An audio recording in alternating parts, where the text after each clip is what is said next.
আল্লাহর উপরে ভরসা রাখো। রুজির মালিক আল্লাহ, হায়াতের মালিক আল্লাহ, ভালো মন্দের মালিক আল্লাহ। আজকে ভেবে দেখুন, কোন মুসলমান জানে না যে সুদ খাওয়া হারাম? কোন মুসলমান জানে না লটারির টিকিট হারাম? কোন মুসলমান জানে না ব্যভিচার করা হারাম? কোন মুসলমান জানে না মদ পান করা হারাম? কোন মুসলমান জানে না গাঁজা খাওয়া হারাম? বড় কষ্ট লাগে, বললে দুঃখ হবে। আপনারা যারা নামাজি আছেন সকলে জানেন, কাঁচা পেঁয়াজ খেয়ে মসজিদে যাওয়া যাবে? কেন? উত্তর দেন। মুখে দুর্গন্ধ বের হয়। রাসূলের হাদিস হচ্ছে, তোমরা মুমিন ততক্ষণ হতে পারবে না যতক্ষণ পর্যন্ত তোমার কাছ থেকে তোমার প্রতিবেশী সুরক্ষিত নয়। সুরক্ষা পেতে হবে। তো আপনার মুখের দুর্গন্ধে যদি পাশের মুসল্লি কষ্ট পায়, তাহলে আপনাকে গুনাহগার হতে হবে। ওই জন্য রাসূল নিষেধ করলেন, রাত্রে কাঁচা পেঁয়াজ খেয়ে, তোমরা কাঁচা পেঁয়াজ খেয়ে মসজিদে এসো না। এটা যদি নিষেধ করেন, আচ্ছা আপনারা বলুন তো, বিড়ি সিগারেট গুটকাতে সেন করে তো আতরের মতো নাকি? সেন করে? আরে রাগ করবে, আমাদের দেশের অনেক মুসল্লি আছে ফজরের পরে বিড়ি না খেলে হাগাই হবে না। ঠিক বললাম না ভুল বললাম? এই দেখেন, এই গিলাসে আমাকে পানি দিয়েছে না দেয়নি? এই গ্লাসটাই লেখা যদি থাকে যে হুজুর বিষ মিশানো আছে, আপনি খেলে মারা যেতে পারেন, এটা খাওয়া যাবে? পান করা যাবে? যাবে না। কেন? যদি এটা আমি জেনে শুনে পান করি, আমার নামে গুনাহ লেখা হবে। ইসলামে জেনে শুনে নিজের জানের ক্ষতি করা শরীয়তে জায়েজ নাই। বিড়ি সিগারেট গুটকার প্যাকেটে লেখা আছে ক্যান্সারের কারণ, হানিকারক। আপনি জেনে শুনে আপনার জীবনকে খাতরায় দিচ্ছেন, আপনি প্রতি মুহূর্ত পাপ করছেন। আপনারা বলুন, আপনাদের মসজিদের ইমাম সাহেব সে যদি সকালবেলায় উঠে চায়ের দোকানে বসে সিগারেট টানে, তাকে আর মসজিদে রাখবেন না তাড়াবেন? কথা বলেন। তাড়িয়ে দিবে, তাড়াতাড়ি বলবে আবে ইমাম সাহেব হারামখোর সিগারেট খাচ্ছিল, তাড়াও। ইমাম খেলে হারাম আর তুই খেলে মাকরু, কবরে যা জুতো খাবি। আমাদেরকে বলছে হুজুর বিড়ি সিগারেট গুটকা খাওয়া কি? হুজুর বললে মাকরু। তো হুজুর মাকরু বললে যদি মাল চলে, তাহলে আমি যদি বলি ভাই আমার মুডটা চাচ্ছে না, একটা ক্লাসিক সিগারেট নিয়ে আই, তো আপনারা কি বলবেন? একা একা দাওয়াত দিলে বলবেন না? বলবেন আমার আর বয়ান শুনবে না। আমি খেলে হারাম আর তুমি খেলে মাকরু, ফতোয়া পেলে কোথায়? বড় কষ্ট লাগে। আপনি জিজ্ঞেস করুন, এই আমাকে না এখন তো তবে একটু দাড়ি বলে বেরিয়েছি, কি বলেন? প্রথম আমার দাড়ি বেরোয়নি, ইউটিউবে ফেসবুকে দেখছি লিখে দিচ্ছে এই দাড়ি কাটা মালে আর বয়ান শোনা যাবে। আল্লাহ কি পাপ করলাম? আল্লাহ আমাকে দাড়ি দেয়নি, কি করব? একজন বলছে দাড়ি নাই কেন? আমরা তোর কাছে ওষুধ থাকলে দিয়ে পাটা লাগাবো, বেরিয়ে গেলে বেরিয়ে যাবে। আমি তো ফেড়ে পড়ে গেছি, কি করব? তো বড় কষ্ট লাগে। দাড়ি আল্লাহ দান করে। তো আল্লাহ আপনাকে যেমন আকৃতি দিয়েছে, যদি আপনার ইমাম দাড়ি চেঁচে নামাজ পড়ে, তার পেছনে কেউ নামাজ পড়বে? ইমানদারির সঙ্গে বলবে, কেউ নামাজ পড়বে না। আরে দাড়ি চাচা তো দূরের কথা, আমাদের সমাজে কোন ইমাম যদি দাড়ি কাটে আর বুঝতে পারে মুক্তাদি তার পেছনে, অনেক ইমানদার মানুষ নামাজ পড়বে না। ইমাম সাহেব দাড়ি চাচলে তার পেছনে নামাজ পড়বে না। তুই দাড়ি চেঁচে ইমামের পেছনে কি করে পড়িস? কথাটা বুঝতে পারেন? ফতোয়া তুমি ভালো দিতে জানো, ফতোয়াটা তোমার কাছে ঘুরে আসবে, তুমি এটা জানো না। ইমামের জন্য হারাম আর তোর জন্য দাড়ি চাচা হালাল। আজকে জানেন হিন্দুস্তানের মাটিতে তাকিয়ে দেখুন, একটা পাঞ্জাবিকে দেখতে পাবেন না ডিফেন্সের চাকরি করছে কিন্তু মুখেতে দাড়ি, মাথায় পাগড়ি আছে। পুলিশের চাকরি করছে পাঞ্জাবের পুলিশরা, মাথায় পাগড়ি, মুখেতে দাড়ি। সরকারের হিম্মত হবে না, সরকারের বাপের, তাদের দাড়িতে আর টুপিতে পাগড়িতে হাত লাগে। আজকে বড় কষ্ট লাগে, মুসলিম যুবকরা ডিফেন্সে চাকরি করে, পুলিশের চাকরি করে, দাড়ি রাখতে পাই না। তার কারণ সরকার দায়ী নয়, তার জন্য কেন্দ্র সরকার দায়ী নয়, তার জন্য মুসলমান খুদ দায়ী। আল্লামা ইকবাল লিখেছেন, ইস ঘর কো আগ লাগি ঘর কি চিরাগ সে। মুসলমান তোমরা নিজেদের ঘরে নিজের আগুন ধরিয়েছো। আজকে বড় কষ্ট লাগে, যে দেশটাই বাস করছি, অবাক লাগে আমাদের দেশে কেউ যদি এয়ারপোর্টে হোক, রাস্তায় হোক, রেল স্টেশনে কোনো মেয়ে যদি জাঙ্গিয়া পরে ঘুরে বেড়ায়, কোনো দোষ হয় না। কিন্তু একটা মুসলিমদের মেয়ে হিজাব পরলে এদের গায়ে ব্যথা লাগে। এই হারামখোররা এত বড় জঘন্য, আপনি তাদেরকে শিক্ষিত বলেন?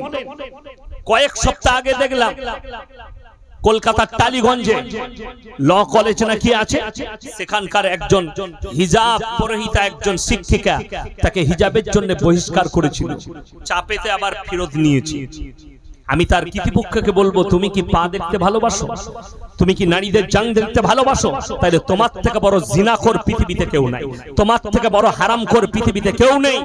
আর ইসলাম শুনেলেন হাদিস, আল্লাহর হাবিব সাল্লাল্লাহু আলাইহি সাল্লাম নিজের মাথার পাগড়িটা খুললেন আর হাতেম তায়ের মাথায় বিটির মাথায় চাপিয়ে দিলেন। আল্লাহর নবী সাহাবীরা বললেন, ইয়া রাসূলুল্লাহ, এটা মুশরিকের বিটি। নবীজি ধমক দিলেন, হে আমার সাহাবীরা শোনো, আমি মেয়েদের মাথা ঢাকতে এসেছি, খুলতে আসিনি। জোরে বলুন সুবহানাল্লাহ। নবীজি মেয়েদের মাথা ঢাকতে এসেছে। আর যারা শিক্ষিত আছেন শুনে যান, আল্লাহর কসম খেয়ে বলে যাচ্ছে, ইসলামের সবথেকে বেশি নারীকে অধিকার দিয়েছে পৃথিবীতে সব ধর্মের মধ্যে ইসলাম। সর্বপ্রথম অধিকার, নারীর ইজ্জতকে ঢেকে দাও। জোরে বলুন সুবহানাল্লাহ। আপনি দেখুন, অনেক যুবকরা আইপিএল খেলা দেখে, দেখেন না দেখেন না, আইপিএল এ মগ্ন। আইপিএল এ কোন প্লেয়ার 6 মারলে 5টা ল্যাংটো নারী ডান্স করে, আইপিএল এ আউট হলে 5টা ল্যাংটো নারী ডান্স দেখা। ভেবে দেখুন, এরা নারীকে বেশি পছন্দ করে না আমাদের মতো মৌলবীরা? তারা নারীর শরীরকে বেশি পছন্দ করে না আমাদের মতো মৌলবীরা? আমাদের জলসা হলে নারীদিকে আমরা পর্দায় রাখি। জোরে বলুন সুবহানাল্লাহ। ঠিক বললাম না ভুল বললাম? আমরা জলসা করলে নারীরা পর্দায় থাকে। আমরা ইসলামে পর্দার বার্তা দিই। আমাদের কাছে আমার মায়ের যতটা ইজ্জত, আমার একটা হিন্দু বোনেরও ততটা ইজ্জত। আমার কাছে আমার বিটির যতটা ইজ্জত, আমার হিন্দু বিটিরও ততটা ইজ্জত। আমার বড় কষ্ট লাগে, দুঃখ লাগে যে সমস্ত হারামের আওলাদরা আজকে মুসলমান প্রতিবাদ করতে জানে না। নাজিয়া ইলাহি খান বলে একটা উকিল আছে, আরএসএস এর দালাল, বিজেপির দালাল, কলকাতায় বসে আছে, প্রতিনিয়ত ইসলামের বিরুদ্ধে কথা বলছে। আমাদের জন্য এরা লুঙ্গি পরা বলছে, আমাদের জন্য কাঠ মোল্লা বলছে। अगर तेरे अंदर हिम्मत है तो हमारे जैसे मौलवी के सामने एक मर्तबा बैठ के देखा। আমি একবার দুবার নয়, 1000 বার ইনভাইট করেছি। এবিপি নিউজ থেকে শুরু করে, জি নিউজ থেকে, 18 থেকে শুরু করে, রুবিকা লিয়াকাত, আপনার अंजना আমকাশাব আর হারামখোর আপনার अर्नब गोस्वामी, अगर तुम लोग में हिम्मत है तो हमारे जैसे मौलवी के सामने बैठ के दिखाओ।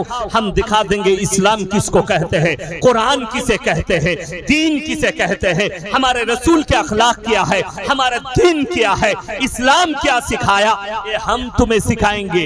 कहां से 2-4 गधे को पकड़ के लेके आ जाते हैं और उससे इस्लाम समझते हैं। 2-4টা গরু গাধাকে নিয়ে এসে বস করায়, মুসলিম নাম, তাদের নাম দিয়েছে মুসলমান, তারা ইসলামের কিছুই জানে না। বড় কষ্ট লাগে, দিল্লির মাটিতে দাঁড়িয়ে বলা হচ্ছে মুসলমান 10-10 बीबियां रखते, 5-5 बीबियां रखते हैं, 4-4 बीबियां रखते हैं। मुसलमान 10-10 बच्चे लेते हैं, मुसलमान 6-6 बच्चे लेते हैं, 7-7 बच्चे लेते हैं।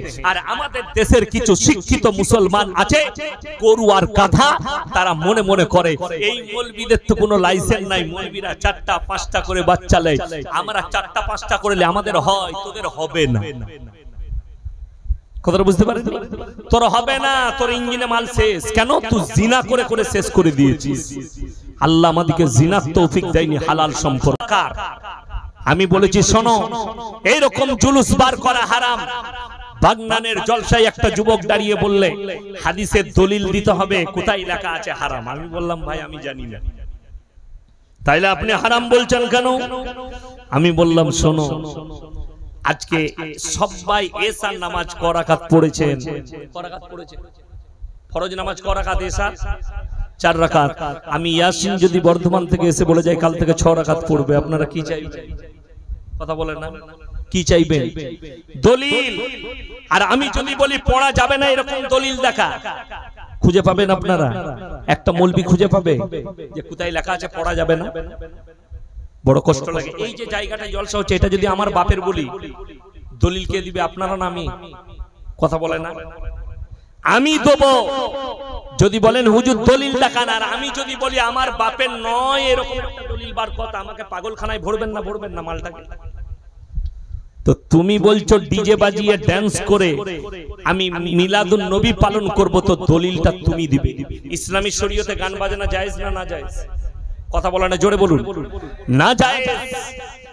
বড় কষ্ট লাগে, আমি আপনার হুগলি ডিস্ট্রিক্ট নয়, আমার বর্ধমান টাউনে এই মুহররমের মাস আসছে। মুহররমের মাসে দেখতে পাবে একদল যুবক যুবতী সারা রাত 10ই মুহররম সারা রাত ডান্স করে মদ খেয়ে। যদি এটা আমি মৌলভী শওকতের বেটা মিথ্যা বলে থাকি, আল্লাহ যেন আমার জবানকে বন্ধ করে দেয়। আর যদি কেউ দলিল নিতে চান, আমি দাওয়াত দিয়ে গেলাম, আমার মাদ্রাসায় এসি মেহমানখানায় রাখবো, আমি আপনাকে গাড়ি ভাড়া করে দেবো। 10ই মুহররম রাতের বেলায় খালি বর্ধমান টাউনে গিয়ে দেখে চলে আসবেন কিভাবে অবাধে মদ খেয়ে মুসলিমদের যুবক যুবতীরা ডান্স করছে। এরা মনে করে এটার নামই ইসলাম। আল্লাহর কসম করে বলছি, এরা জাহান্নামের রাস্তা অতিক্রম করবে। হযরত হোসেন রাদিয়াল্লাহু তাআলা আনহু কারবালার প্রান্তরে শহীদ হয়েছে, সেটার জন্য যদি নেচে গেয়ে গান বাজনা ডিজে বাজিয়ে যদি দুঃখ পালন হয়, তোর পাম মরে গেলে মিলাদ কে বললো, তোর পাম মরে গেলে কোরআন খানি কে বললো, তোর পাম মরে গেলে মিলাদ কে বললে ইসালে সওয়াব, তোর পাম মরে গেলেও ডান্স কর, তোর বাপ জান্নাতে যাবে। হযরত হোসেন শহীদ হওয়ার পরে যদি তোকে মাতম করতে হয়, ডান্স করতে হয়, ঢোল বাজাতে হয়, গান বাজনা বাজাতে হয়, ডিজে বাজাতে হয়, তোর পাম মরে গেলে ডিজে বাজিয়ে ডান্স কর, তোর বাপ জান্নাতে যাবে, তোর বাপ শান্তি পাবে। বড় কষ্ট লাগে, তোমার পাম মরে গেলে কোরআন খানি করবে, তোমার পাম মরে গেলে মিলাদ পড়াবে, তোমার পাম মরে গেলে দোয়া করবে, আর হযরত হোসেন শহীদ হয়ে গেছে তার লেগে ডান্স করবে। পৃথিবীর মানুষ থুপ ফেলাবে তোমার উপরে। এটার নাম ইসলাম নয়, এটার নাম হচ্ছে ঘৃণিত। এগুলো এলো কোথা থেকে? বেঈমান কাফের আর ইহুদি নাসারাদের কালচার, এটা আমাদের মধ্যে এসে ঢুকে গেছে তাদের কাছ থেকে।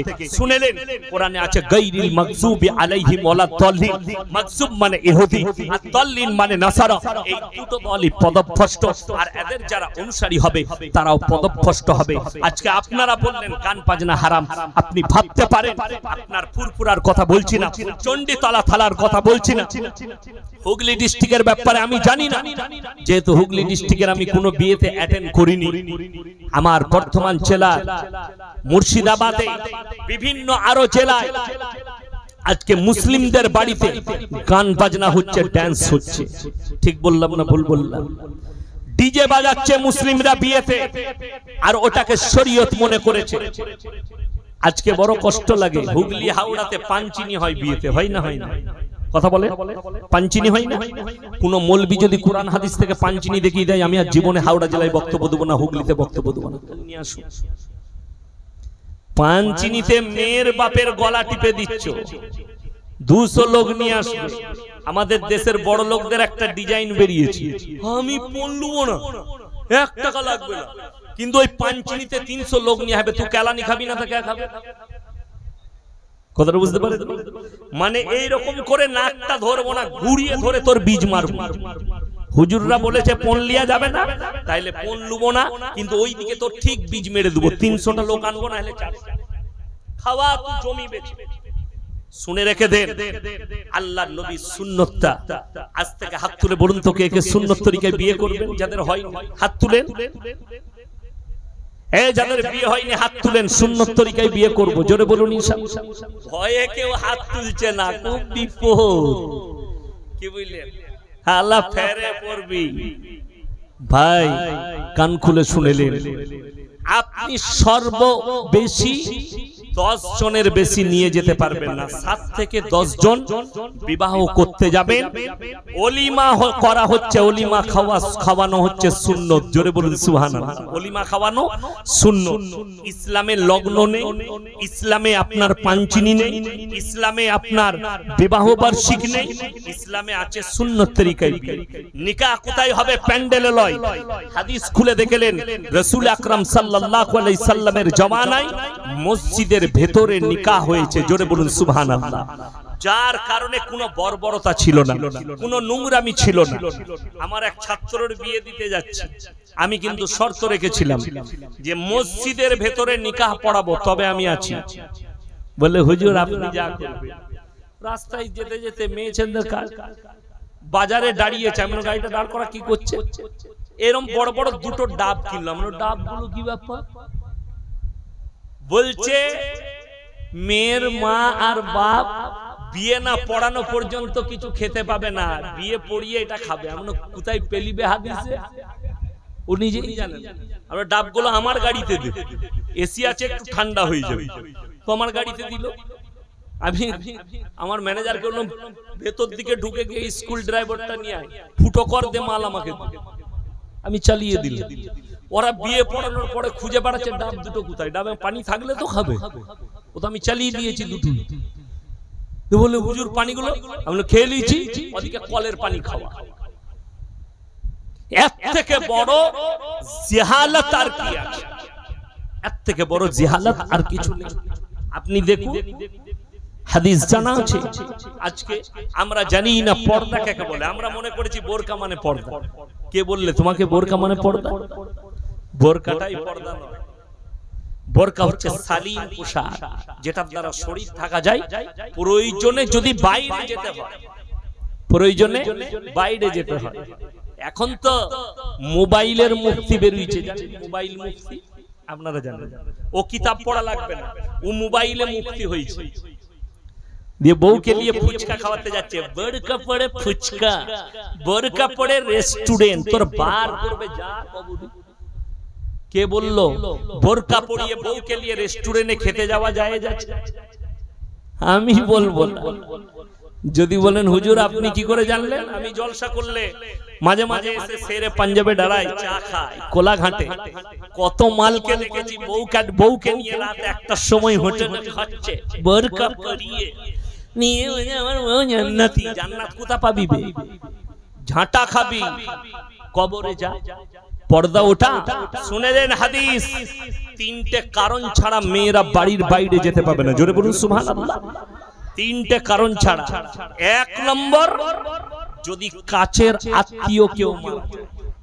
কিন্তু আমার মায়েদের রোগ একটা, দেশেতে যেই মারা যা ও ঠিক আত্মীয় বার করবে। আপনি আমি আত্মীয় জানি না। এখনো পর্যন্ত আমি কুটুম বাড়ি গেলে আমার মাকে আমার স্ত্রীকে জিজ্ঞেস করি, হ্যাঁ গো কে হয় আমাদের? আমি আগে সম্পর্কটা জেনে নি, ওটা তো বলতে হবে। জেনে নি, আর মায়ের দিকে সম্পর্ক বলার দরকার নাই। তো বেটা জিজ্ঞেস করছে কোথায় যাবি? বলে ভগবতীপুর। কেন? লোক মরেছে জানি না। কে হয় গো? তোর বাপের ফুপুর অমুকের তমুক করে ঠিক একটা কুটুম বার কর। মানে ডিজাইন আলাদা কুটুম বার কর, আপনি খুঁজে পাবেন না। কিন্তু হাদিস শুনেলেন, মায়েরা যারা শুনছেন আমার বয়ান কান খুলে শুনে যান। 3টে কারণ ছাড়া। নাম্বার 1, কাছের আত্মীয় মারা গেলে পর্দার সহিত এবং স্বামীর হুকুম ছাড়া যেতে পাবে না। নিজের বাপ যদি মারা যায়, স্বামী যদি সফরে থাকে, যোগাযোগ না থাকে, স্বামীর হুকুম ছাড়া যেতে পাবে না। যদি বলেন দলিল দেন, রাসূল আকরাম সাল্লাল্লাহু আলাইহি সাল্লাম একজন সাহাবী ইসলামের প্রচারে চলে গেছেন। তিনার স্ত্রী আছেন বাড়িতে এবং একটা পাড়ায় তিনার মায়ের ঘর কাছাকাছি। তিনার মা অসুস্থ। সাহাবীর কাছে খবর এলো, সেই সাহাবীর বিবির কাছে, তোমার মা অসুস্থ। আল্লাহর রাসূলের কাছে হুকুম চেয়ে পাঠালেন, ইয়া রাসূলুল্লাহ আমার মা অসুস্থ, আমি কি আমার মাকে দেখতে যেতে পারি?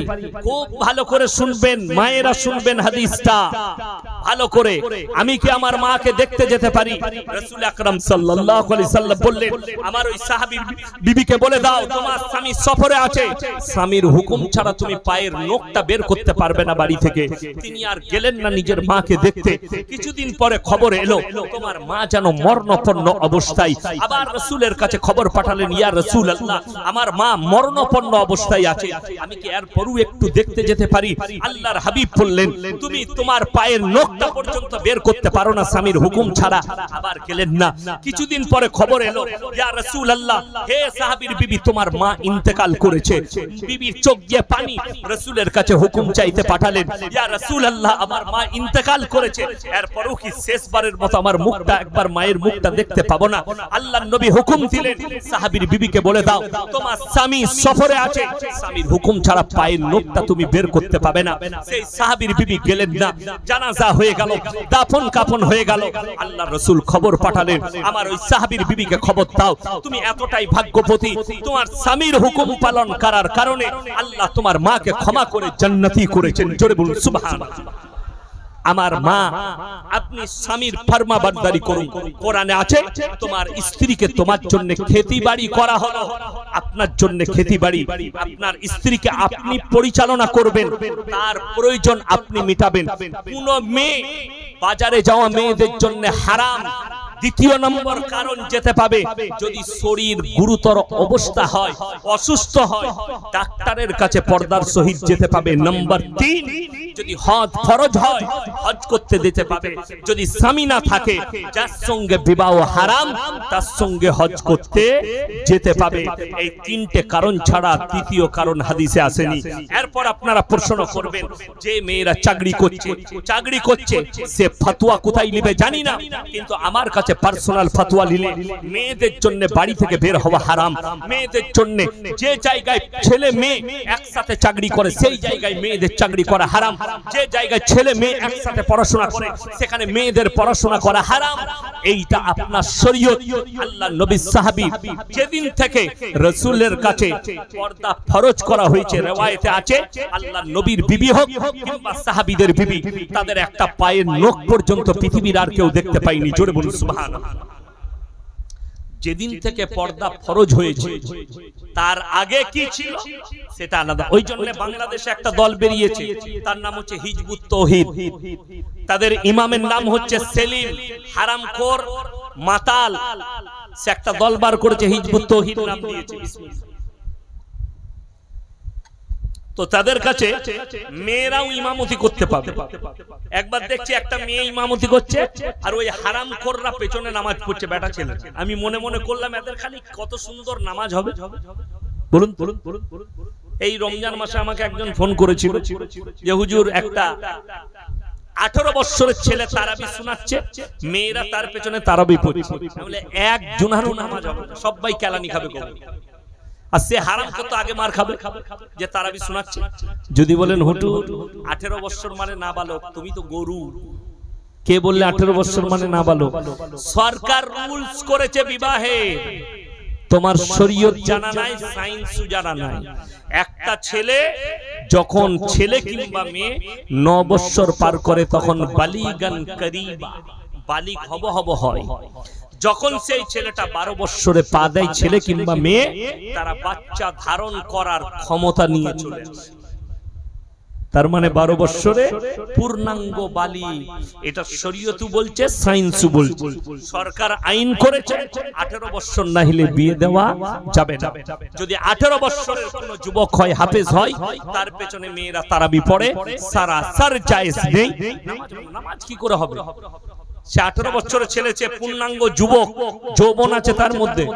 সে তো যখনই সালাম ফিরবে আসসালামু আলাইকুম ওয়া রাহমাতুল্লাহ, ভালো খালা দেখতে পেলে তার মাথা তো আর ঘুরবে, ও দ্বিতীয় দিকে আর যাবেই না। নামাজ ওইখানেই শেষ। ইসলাম এত সুন্দর, নারীদের জন্য বলা হয়েছে ওয়াদরিব খুমুরিহিন্না আলা জুনুবিহিন। হে নারী, তুমি পর্দা নির্ধারিত করো, তোমরা কোনোদিন ধর্ষিতা হবে না, লাঞ্ছিত হবে না, বেইজ্জতি হবে না। আজকে আপনি আপনার এলাকাতেই বিবাহ বাড়িগুলো দেখেন, আমার মায়ের আছে পোশাক পরে বিবাহ বাড়িতে আসে, শয়তানও এদিকে দেখে লজ্জা পায়। একটা বিয়ের প্যান্ডেলে ছেলে আর মেয়ে একসাথে খাচ্ছে, শরীয়ত সম্মত হারাম।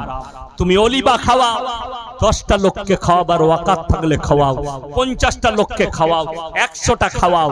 যারা বেটার বিয়েতে পণ নেয়, যারা বেটার বিয়েতে টাকা নেয়, তাদের থেকে বড় নালায়েক, তাদের থেকে বড় হারামখোর পৃথিবীতে আর কেউ নেই। তুমি হারাম খাবে কেন? পাপ করবে তুমি। তোমার সন্তানের বিবাহ দিচ্ছ, লোকের মেয়েকে নিয়ে আসছো, বউ করে নিয়ে এসো। রুজির মালিক সকলে বলুন কে? রুজির মালিক আল্লাহ। আল্লাহ রুজি দান করবে, আপনি কেন লোকের পয়সায় লোভ করবে? আর আমি কসম আল্লাহর বলে যাচ্ছি, গোটা পৃথিবীর সম্পদ যদি কেউ কি দেয়া হয়, আল্লাহ যদি তার তাকদীরে ভিক্ষা করা লেখা থাকে, সে ভিক্ষা করে খাবে। ফিরাউন নিজেকে বলেছিল আলা রাব্বুকুমুল আলা, আমার থেকে বড় উপরওয়ালা কেউ নাই। আল্লাহ তাআলা তাকে বেইজ্জতি করে মৃত্যু দান করেছেন, কিয়ামত পর্যন্ত অভিশপ্ত। ইব্রাহিম নবীকে নমরুদ বলেছিল তোমার কেউ রুখতে পারবে না, আমি তোমাকে আগুনে ছাই করে দেব। আল্লাহ আগুনকে বললেন কুল্লা ইয়া নারুকুনি বারদাও ওয়া সালামান আলা ইব্রাহিম, হে আগুন এটা আমার হুকুম, আমার ইব্রাহিমের তুমি একটা পশমকে জ্বালাতে পারবে না।